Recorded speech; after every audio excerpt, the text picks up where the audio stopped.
네, 지금까지 오늘 시장에 대한 정리를 해봤고요. 이제는 전략 세워볼 차례입니다. 와우넷 박영호 전문가 함께하도록 하겠습니다. 안녕하세요. 예, 안녕하세요. 네. 예. 이번 주 이제 시장이 마무리가 됐고요. 박영호 네. 전문가께서는 이제 우리 프로그램이 처음 나오시는데 그러시죠. 앞으로 금요일마다 시장에 대한 전략 자세하게 예. 좀 세워주시기 바랍니다. 앞으로 열심히 잘해보겠습니다. 네, 부탁드리겠습니다. 사실 이번 한 주 돌이켜보면 우리나라보다는 해외 쪽에서 좀 더 이벤트가 많았던 한 주라고 볼 수 있는데요. 먼저 중국의 PMI가 갑자기 나빠졌다든지 뭐 이런 거 많았었죠. 한번 정리해볼까요? 사실 이번 주 같은 경우에는요, 우리 시장에 큰 이벤트가 그렇게 많지는 않았습니다. 물론 다행히 시장이 좀 반등을 해서 고맙긴 하지만은 좀 알맹이가 빠졌다라고 좀 얘기를 해드려야 될 것 같아요. 오늘 그래도 외국인하고 기관이 매수가 들어오면서 좀 반등을 해줬기 때문에 좀 긍정적인 부분도 볼 수 있다는 단초가 생겼다. 이건 상당히 좀 중요한 것 같습니다. 그래서 오늘 이번 주 한 주간에 어떤 수급이라든지 이런 거 어떻게 움직이는지 한번 살펴보도록 해보겠습니다. 자, 먼저 외국인하고 기관의 움직임 중에서 사실 외국인이 우리나라 시장의 그 수급을 좌지우지하고요. 그다음에 시장의 지수를 좌지우지하는 거는 제가 말씀 안 드려도 잘 아시는 거니까 일단 외국인들의 동향부터 한번 보겠습니다. 자, 외국인들은 그동안의 그 주가 동향을 한번 살펴보면은요. 외국인들이 지수를 끌어올릴 때는 외국인들이 수급이 들어왔고요. 그다음에 지수가 하락할 때는 외국인들이 매도가 나왔었는데 최근에 움직이는 부분은 조금 좀 다른 움직임을 보여주고 있죠. 보시면은 자, 지수는 많이 올라갔습니다. 지수는 올라갔는데 시장의 원동력인 외국인들이 안 들어오네요. 어떻게 하면 좋죠? 네. 예. 근데 외국인 선물 같은 경우에는 시장하고 좀 비슷하게 움직이긴 하고 있습니다.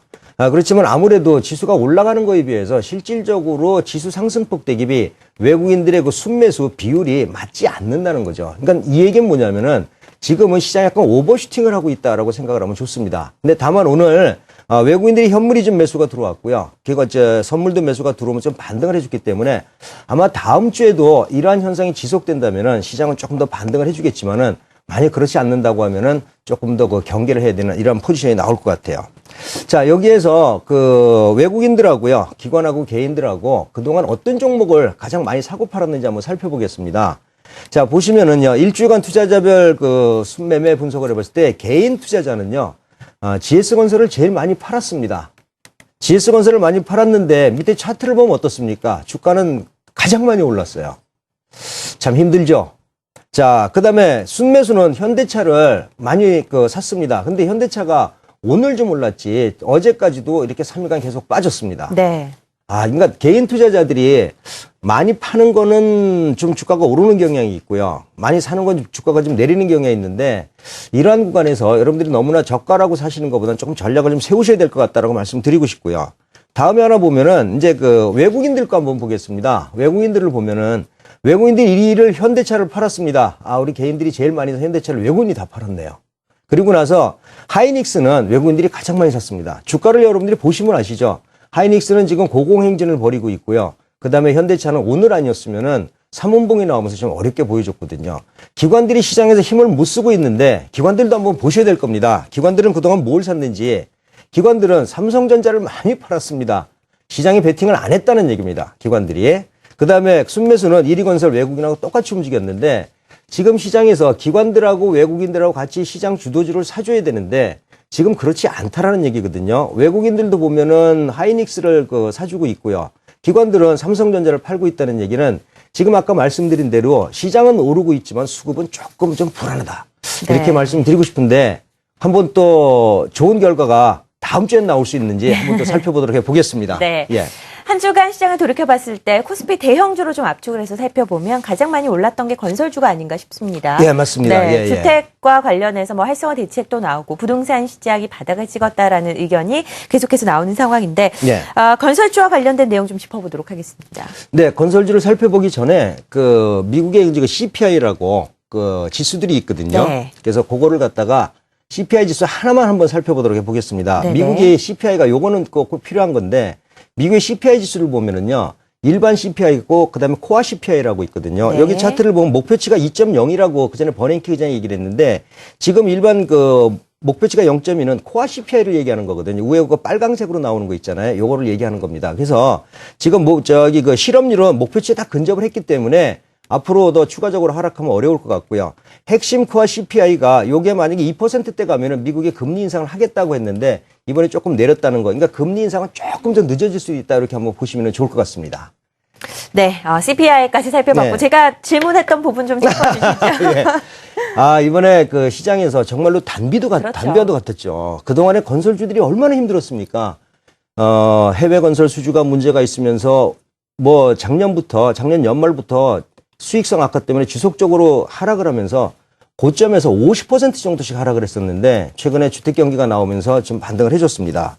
자, 주택 경기 활성화 대책에서 재건축 초과이익 환수 제도를 폐지한다고 했는데 이거 굉장히 중요한 얘기죠. 우리가 낼 돈을 좀 덜 낸다고 하니까 사람들이 그동안에 분담금 때문에 문제가 됐었던 것들을 좀 부담이 적어지니까는 신청을 많이 할 수도 있다라는 긍정적인 효과가 꼭 나올 수 있을 것 같고요. 그 다음에 건설사들에 대한 것들도 상당히 좋아진 게 있습니다. 원래 그 재건축을 하게 되면 소형 비중을 의무화해야 되는데 사실 대형보다도 소형이 원가가 좀 많이 들거든요. 건설사 수익성 악화에 좀 문제가 됐었는데 이것도 조정을 해준다고 하면은 건설사 나빠지지 않을 것 같습니다.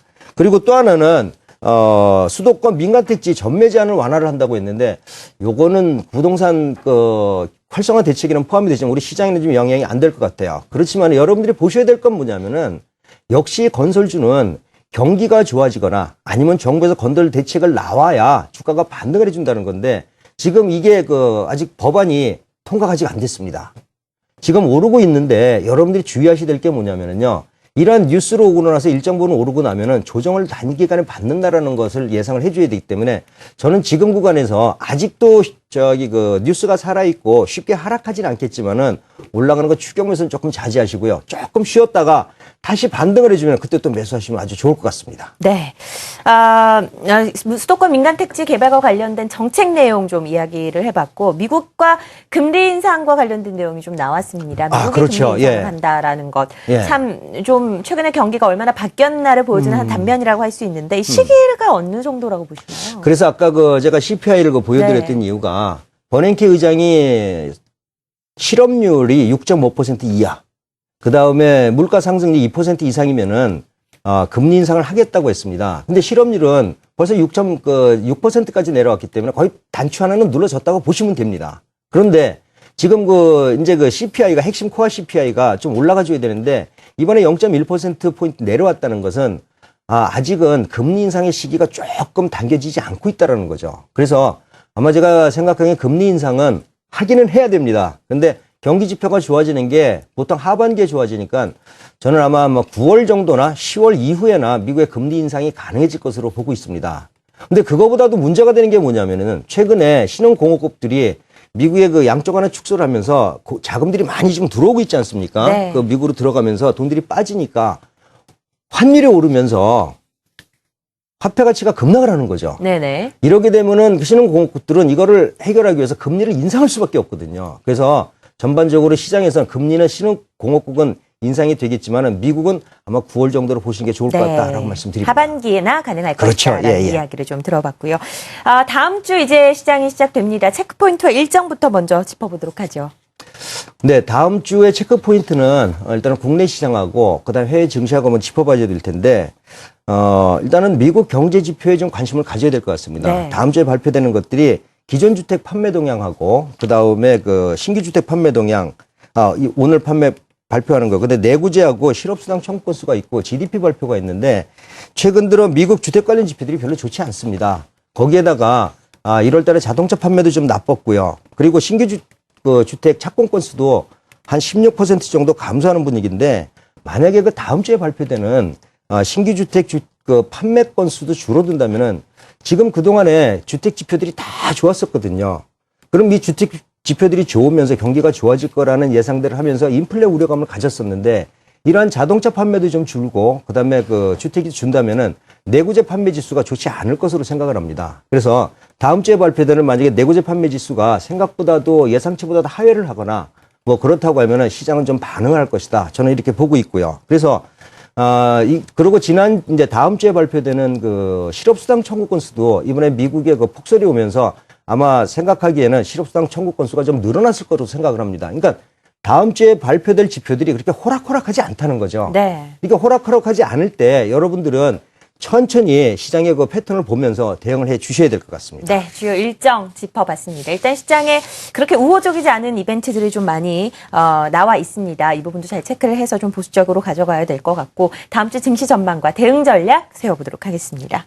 네, 다음 주는 오늘 좀 올랐거든요. 그렇죠. 근데 사실 다 계속 올랐으면 좋겠습니다. 모두의 마음이죠. 근데 아까도 말씀드렸지만은 수급이 시장의 상승폭을 수급이 따라가 주지 않고 있으니까 약간의 오버슈팅 부분이 있습니다. 다만 오늘 외국인들이 기관하고 그러니까 선물하고 현물을 사면서 긍정적인 포인트를 만들어 줬는데 이게 다음 주에도 이어지지 않는다면은 시장은 상승하는데 좀 제한적이다라고 봅니다. 그래서 저는 다음 주에 한 1920포인트 그 바닥 버튼 부분에서 1970포인트의 박스권을 움직일 것으로 보는데 아까도 말씀드렸지만 미국의 경제 지표들이 좀 우호적으로 나온다면은 외국인들의 수급이 들어오면서 추가적으로 상승 밴드를 건드릴 확률이 높지만은 그렇지 않다면은 하단 밴드를 건드릴 확률이 높다라고 봅니다. 만약에 하단 밴드가 이탈된다면은 좀 어려울 것 같고요. 지금 이번 주까지 지난주 만기 지나고 나서 현재까지의 그 외국인이나 기관들의 포지션을 보면은 위로 올라가는 포지션보다는 아래쪽의 포지션을 조금 짜고 있는 것도 이러한 것 맥락으로 좀 볼 수가 있을 것 같거든요. 그래서 다음 주 전략은 여러분들이 미국 경제 지표를 보면서 너무나 섣불리 급하게 행동하지 않았으면 좋겠다라고 말씀드리고 싶고요.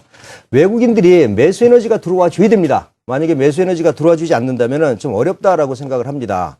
그래서 그리고 여러분들이 그 종목의 지표를 한번 본다 그러면은 저는 SK 그 하이닉스를 보라고 말씀드리고 싶습니다. 네. SK 하이닉스가 아까 말씀드렸다시피 외국인들이 매수 1순위였었기 때문에 만약에 그동안의 시장이 좋든 나쁘든 지속적으로 러브콜을 보냈던 SK 하이닉스에 외국인들의 매도가 나오면서 좀 약세를 보인다면은 시장도 조정이 가능할 거다라고 보시고요. 지금 삼성전자보다도 외국인의 포지션이 하이닉스로 옮겨져 있다는 것 투자 전략으로 삼으시면 좋을 것 같습니다. 네, 다음 주 증시 전망과 함께 대응 전략까지 확인해봤습니다. 와우넷 박영호 전문가와 함께 시장 상황 그리고 다음 주 전략까지 세워봤습니다. 고맙습니다. 예.